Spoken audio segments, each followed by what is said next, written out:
महंगी महंगी चीज़ें लेकर आता था, जबकि उसकी इतनी औकात नहीं थी। मैं हैरान हो जाती कि इतना सब कुछ कहाँ से लेकर आता है। पर एक काम वो बहुत ही अजीब करता था, मुझे बहुत खुश कर देता। मेरे लिए मेरी पसंद की चीज़ें और खाना लेकर आता, लेकिन खुद रात होते ही दूसरे कमरे में जाकर सो जाता।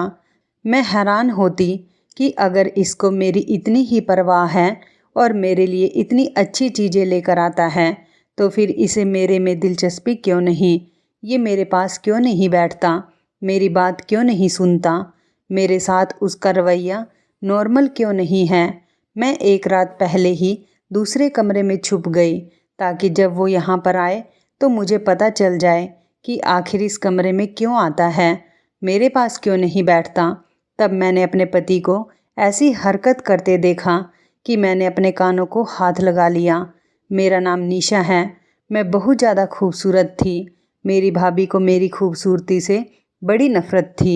वह कहती थी कि तेरा हुस्न तो एक दिन मिट्टी में मिल जाएगा। मैं कह रही थी, भगवान से डरो भाभी, मैंने आपका क्या बिगाड़ा है? मेरी माँ जिंदा थी। मेरे पापा इस दुनिया में नहीं थे, लेकिन जब तक मेरी माँ थी तब तक उस घर में मेरी हुकूमत चलती थी। मेरे भाई को भी मुझसे नफ़रत थी। वो कहता था कि तुम मेरी बीवी के साथ मुकाबले मत किया करो। थोड़ी बहुत मैं भी मगरूर थी, क्योंकि मुझे कोई गलत बात बर्दाश्त नहीं होती थी। अब वो अगर मेरी माँ को टाइम पर खाना नहीं दे रही या बासी खाना दे रही है तो मुझे गुस्सा आ जाता था। एक दिन तो उसने मेरी माँ के सामने बासी खाना रख दिया, जबकि मेरी माँ पहले ही शुगर की मरीज़ थी। मैंने कहा, पहले ही इनकी तबीयत ख़राब रहती है, तुम्हें ताज़ा खाना नहीं बनाना था तो तुम बता देती। बासी खाना देकर क्यों मेरी माँ को मारना चाहती हो?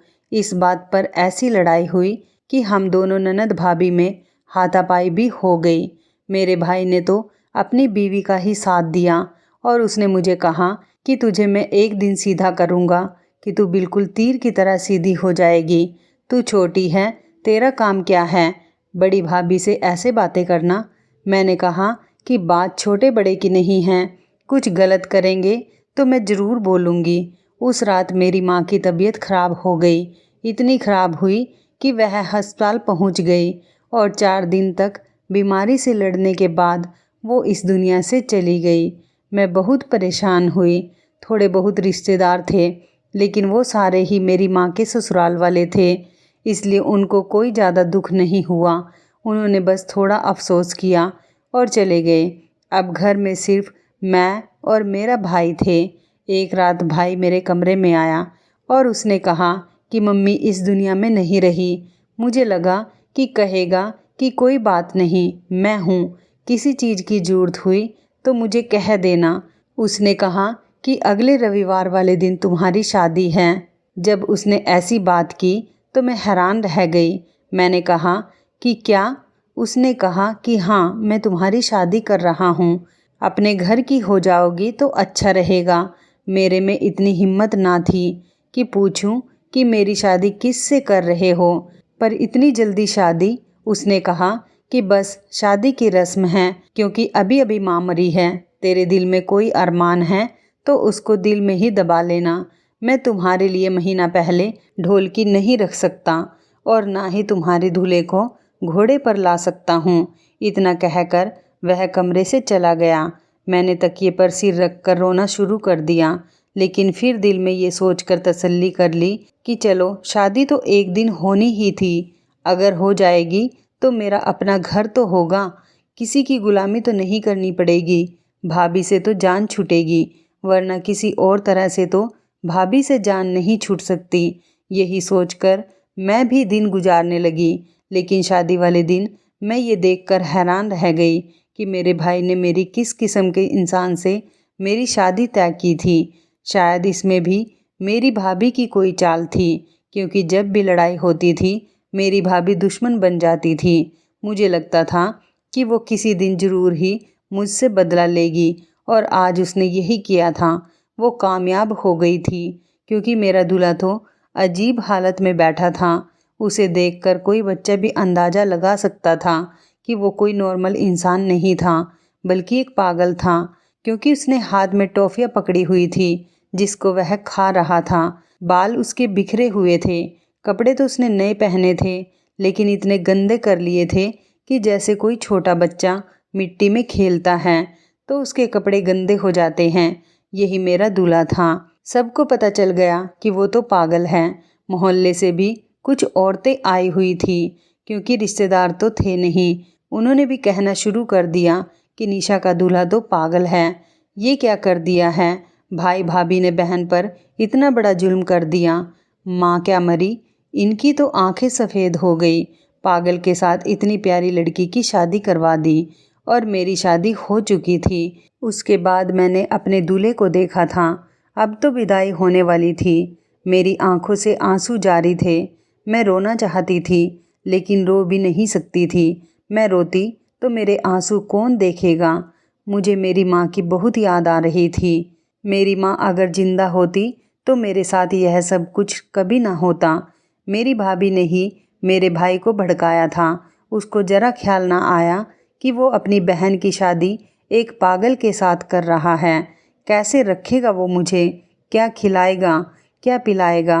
आजकल तो लोग अपनी बेटियों की शादी ऐसे लड़कों के साथ भी नहीं करते जिनके पास नौकरी नहीं होती और उसके पास तो अक्ल भी नहीं थी, तरीका भी नहीं था। एक पल तो दिल किया कि जाने से इनकार कर दूं। उसके बाद क्या होता, मेरा ही तमाशा बनता। ये लोग फिर भी मुझे यहाँ से निकाल ही देते। इसलिए सब कुछ भगवान पर छोड़ दिया और चुपचाप विदा हो गई। जाते जाते भाई ने सर पर हाथ रखने की कोशिश की तो मैंने सर पीछे कर लिया। सब लोगों ने यह मंजर देखा। मैंने कहा कि जरा इसकी भी बेइज्जती हो, इसको इतना तो जताऊं कि इसने जो मेरे साथ किया वो अच्छा नहीं किया। भाभी मिलने के लिए आगे हुई तो मैं उनसे भी ना मिली, क्योंकि उन्होंने तो सबके सामने ही कह दिया था कि तुम्हारी शादी करवा दी, नखरे न दिखाओ और अपने घर दफ़ा हो जाओ। कौन सी भाभी कहती है अपनी ननद को, वो भी उसकी विदाई वाले दिन। अरे दिल में कितनी भी नफ़रत हो, इस तरह तो कोई भी बेटी को घर से ये कहकर नहीं निकालता कि दफ़ा हो जाओ। मेरे साथ कितना बुरा सलूक हो रहा था।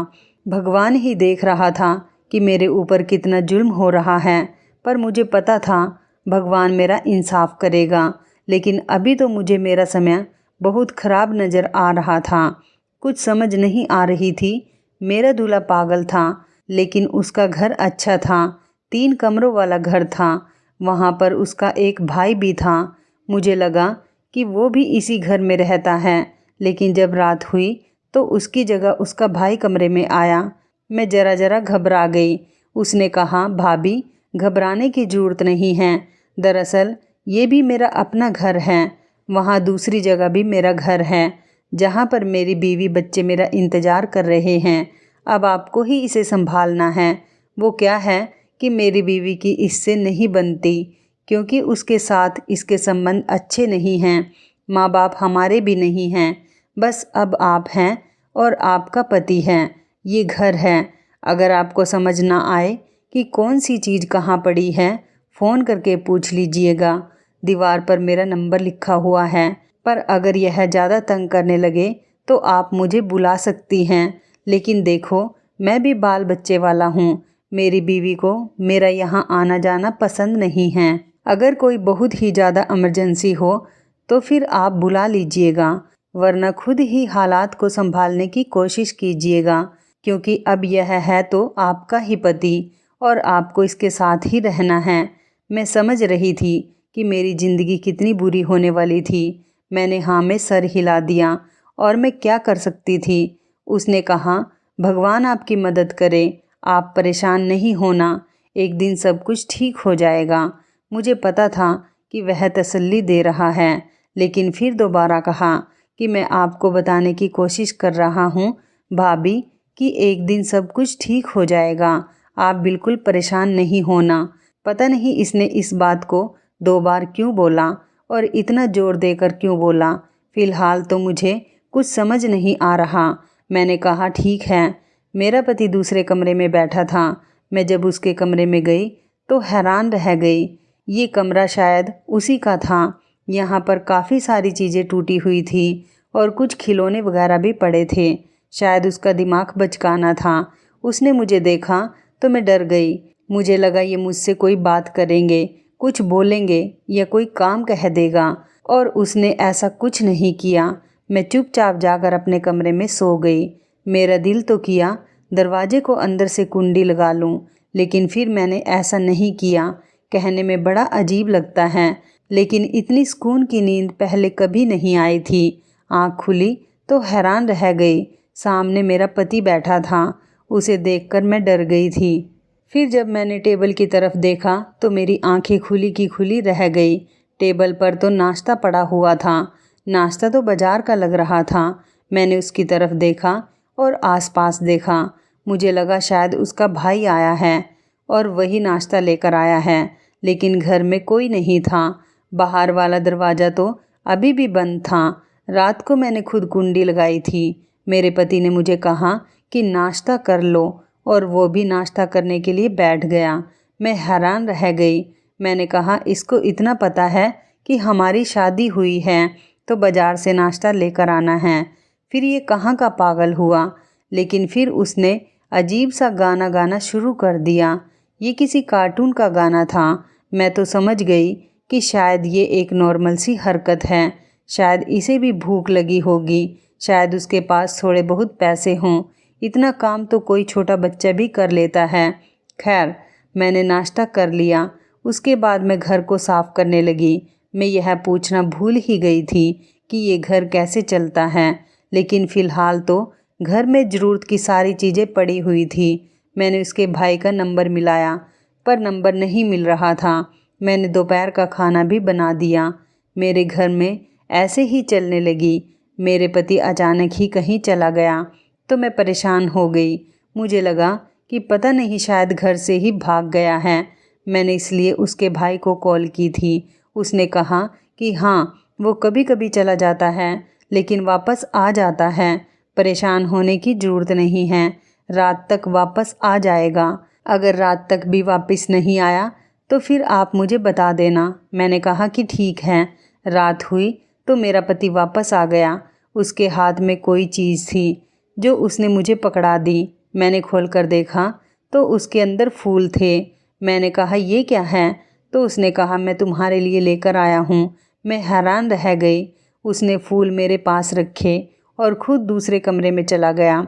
थोड़ी देर के बाद देखा तो वो कमरा अंदर से लॉक था। उस घर में मेरे दिन अच्छे गुजर रहे थे। जैसे मैंने सोचा था वैसा कुछ नहीं हो रहा था, बल्कि सब अच्छा ही हो रहा था। बल्कि मेरा पति मेरे लिए रोज़ कोई ना कोई चीज़ लेकर आता था। पता नहीं उसके पास पैसे कहाँ से आते थे। घर में भी हर चीज़ मौजूद थी। जब घर का सामान थोड़ा ख़त्म होने लगा तो एक दिन उसका भाई आया और उसने आकर 20,000 रुपये मुझे दिए। मैंने कहा कि ये घर भी आप ही चलाते हैं? तो उसने कहा, नहीं, ऐसी कोई बात नहीं है। दरअसल हम दोनों भाइयों के नाम कुछ दुकानें हैं, उनका किराया आता है, तो मैं उनमें से महीने में 2 दफ़ा 20 से 25,000 रुपये आते हैं। आपको 20,000 रुपये 15 तारीख को मिल जाएंगे। आज पहली तारीख है तो मैं आपको पैसे देने के लिए आ गया हूँ। मैंने कहा, ठीक है। मैंने घर की ज़रूरत का सामान ले लिया। उस घर में टीवी भी था, एसी भी था, सब कुछ था। एक दिन भूले भटके मेरे भाभी और भाई यहाँ पर आ गए। उनको तो पता था कि उन्होंने मेरी शादी पागल से करवाई है, और मुझे पता था कि देखने आए होंगे कि मेरा क्या हाल हुआ है। लेकिन जब मुझे देखा तो हैरान रह गए। मैंने नया जोड़ा पहना हुआ था। मेरी भाभी ने कहा, यह जोड़ा कहाँ से आया? इन लोगों ने तो तुम्हारे लिए सिर्फ 2 ही जोड़े बनाए थे और हमने भी तुम्हारे लिए कुछ नहीं बनाया। मैंने कहा, मेरे पति ने मुझे लाकर दिया है। उसने कहा कि तुम्हारे पति को तो मुंह धोना तक नहीं आता, तो तुम्हारे लिए जोड़ा कहाँ से लाएगा? मैंने कहा कि उसी ने मुझे लाकर दिया है। और आपको किसने कहा कि उसे मुंह धोना नहीं आता? देखिए, मैं आपको दिखाती हूँ मेरे लिए क्या क्या लेकर आया है। जब मैंने सारी चीज़ें अपनी भाभी को दिखाई तो वह भी हैरान रह गई। उन्होंने कहा कि यह सब कुछ कहाँ से लेकर आ रहा है? कहीं से चोरी करके तो नहीं ला रहा है? मैंने कहा कि ये चीज़ें तो बिल्कुल नई हैं उसने कहा, नई तो नहीं लग रही, ये क्या बात हो गई। उनको तो ऐसे हो गया जैसे तीर निशाने पर नहीं लगा, कि जैसे वो मेरे साथ कुछ बुरा करना चाहती थी, पर बुरा नहीं हुआ तो बड़ी परेशान हो गई थी। खैर मैंने भी सर उठाकर उनको सारी चीज़ें दिखाई और मैं बड़ी खुश हो गई। मेरी भाभी ने कहा, देखो शायद मैंने जल्दबाजी में आकर गलत फैसला कर दिया था, लेकिन तुम तो खुश लग रही हो। मैंने अपने भाई को भी कहा कि आपने कोई गलत फैसला नहीं किया, मैं वाकई खुश हूँ, मुझे कोई दिक्कत नहीं है, मुझे इस घर में किसी चीज़ की कोई कमी नहीं है। हम भी तो गरीब लोग ही थे ना, अगर हमारी शादी होती तो हमारे जैसे लोगों में ही होती। लेकिन यह देख ले, ये लोग तो आपसे अच्छे हैं, इस घर में तो एसी भी लगा हुआ है, गर्मी होती भी है तो सुकून की नींद आती है। मेरी भाभी का मुंह लटक कर रह गया था। मुझे पता था कि घर जाते ही ये मेरे भाई से झगड़ा करेगी। अच्छी बात है, मुझे खुश देखकर घर जाते ही आपस में झगड़ा करेंगे, ये उनकी सज़ा थी। मेरा पति मुझसे कोई बात नहीं करता था, मेरी चीज़ें भी लेकर आता, मेरा ख्याल भी रखता, मेरा ध्यान भी रखता। एक दिन मेरे पाँव पर कोई चीज़ लग गई तो उसने मेरे पाँव पर पट्टी बांधी, लेकिन रात होती तो वह दूसरे कमरे में चला जाता था और अंदर से लॉक लगा लेता था। मैं बड़ी परेशान होती थी कि ये किस किस्म का मामला है। मैं उनसे बात करना चाहती थी। मैंने फिल्म ड्रामा में सब देखा था कि मोहब्बत से इंसान ठीक हो जाता है। शायद मैं भी उसको ठीक कर लेती, और अगर वो ठीक हो जाता है तो फिर इस दुनिया का सबसे अच्छा मर्द होता, क्योंकि खूबसूरत तो वो था ही, जवान भी था, पैसों की भी कोई कमी नहीं थी, घर भी उसका अपना था और इतना सारा सामान भी था। अगर ऐसा ही होता तो मेरी पूरी ज़िंदगी सेट हो जाती, लेकिन वो मुझसे बात नहीं करता था। मेरी एक दोस्त पागलों की डॉक्टर बन गई थी। उसने मुझे एक बार बताया था कि ऐसे लोगों को बहुत प्यार और मोहब्बत की ज़रूरत होती है, और अगर इनकी ज़िंदगी में कोई हो तो उसे बहुत प्यार और मोहब्बत देते हैं, मतलब आम इंसान से ज़्यादा। लेकिन यहाँ पर तो मामला उल्टा था। आहिस्ता आहिस्ता मुझे बात समझ आने लगी कि जो भी मामला है उसका ताल्लुक़ उस कमरे से ज़रूर है, क्योंकि मेरा पति उस कमरे में ही चला जाता था। इसलिए मैंने सोच लिया कि मुझे पता लगाना होगा कि वो उस कमरे में क्या करता है। मैं एक बार उस कमरे में गई थी, वहाँ पर ऐसा कुछ भी नहीं था। मेरी भाभी ने लोगों को कहना शुरू कर दिया था कि पागल से शादी हुई है, लेकिन वो बड़े अच्छे हालात में है। उसके मुंह से निकल गया होगा कि यह बात मुझ तक भी पहुंच गई थी, क्योंकि मोहल्ला तो एक ही था। मैं कहती थी कि हाँ, भगवान का शुक्र है, मैं तो बहुत ज़्यादा खुश हूँ, मेरे पास सब कुछ है, मेरे पास पैसे भी होते थे, घर के सारे मामलात मेरे हाथों में होते थे, पैसे आ जाते थे, मेरा पति मेरा ख्याल भी करता था और वह मेरे लिए कोई ना कोई नई चीज़ भी लेकर आता था। लेकिन वो कहाँ जाता था मुझे नहीं पता। मैं एक बार उसके पीछे पीछे गई, लेकिन मुझे रास्ते का नहीं पता था, इसलिए मैं वापस आ गई कि मैं कहीं गुम ही ना हो जाऊं। और वो तो मेरी आंखों के सामने से ना जाने कहाँ चला गया। उसे रास्तों का बहुत अच्छी तरह पता था। शायद किसी पार्क में बच्चों के साथ खेलने के लिए जाता होगा, क्योंकि उसके पास इस तरह की काफ़ी सारा सामान था। इसलिए मैंने इस बात पर ज़्यादा ध्यान नहीं दिया, लेकिन मुझे इस बात का ज़रूर पता लगाना था कि वो कमरे में क्या करता है। और वह दिन के वक्त कमरे को ताला लगाकर चला जाता था। एक दिन मैंने चाबी गायब कर दी और ताला भी खोल दिया। उसको ताला नहीं मिला तो वह बगैर ताला लगाए ही चला गया। मेरा प्लान था कि मैं पहले से ही कमरे के अंदर छुप जाऊंगी, और जब वो कमरे में आएगा तो मुझे पता चल जाएगा कि वह क्या कर रहा है। लेकिन जैसे ही घर में आया मुझे तलाश कर रहा था। मुझसे कभी कभी थोड़ी बहुत बातें भी कर लेता था। उसको मेरा नाम भी याद हो गया था, मुझे मेरे नाम से ही बुलाता था। कभी कभी देखकर बड़ा दुख होता था कि ये भी तो किसी की औलाद है, कितना खूबसूरत नौजवान है, और इसके साथ न जाने क्या हुआ कि ये पागल हो गया। जाहिर है यह पागल पैदा तो नहीं हुआ होगा, क्योंकि कहते हैं ऐसे लोगों की उम्र कम होती है। शायद इसके साथ कुछ हादसा हुआ हो। मैंने उसके भाई से भी पूछने की कोशिश की थी, पर उसने मुझे कुछ नहीं बताया था कि वक्त के साथ साथ आपको सब कुछ पता चल जाएगा।